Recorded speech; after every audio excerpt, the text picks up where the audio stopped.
Bom, o ponto mais importante estava com a begroting de 2024. A passa acaba e agora que nós fazemos é supletor. De novembro nós arranha e gegevens dan para nós atender com esse que vem é supletor também fica cambio. Então o que eu quero proponer agora que não do ministro tá para barra e entrar na ongeveer 62 of 67 miljoen para motivo que não a cobra e belasting dan e dus não a passe aan para visual nós também arranha menos entrada.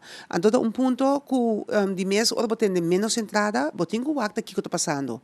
Para sobra menos entrada, tanificar ver qualquer dato, nós bem, nós com outra medida dentro bem, nós acaba de begroting de 2025 decidir que também cobra menos belasting. Que men die duas coisas não conta sentado em outro. Dus esse é dia ponto não que o ministro me explica. Outro ponto que nós é muito importante também é parte do hospital e inversão que nós hinca no hospital, nós está que sabe, ok.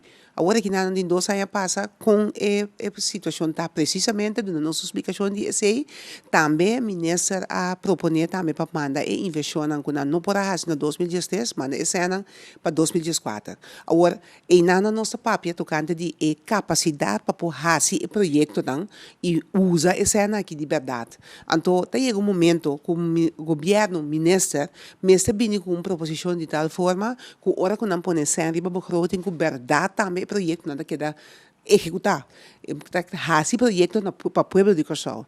Então, esse é um ponto que está muito suave, que mês de guarda aqui que está papel. Anos de budget, comecei a mirar aqui que eu tenho que fazer. Então, vou pensar que esse estava 3 pontos, que mais me estresse de budget durante o presupuesto, tratamento de presupuesto aqui da Comissão Central, caminho com botar mira com presupuesto que depois de foi a cera ou não saber atender ele, que também não está correto.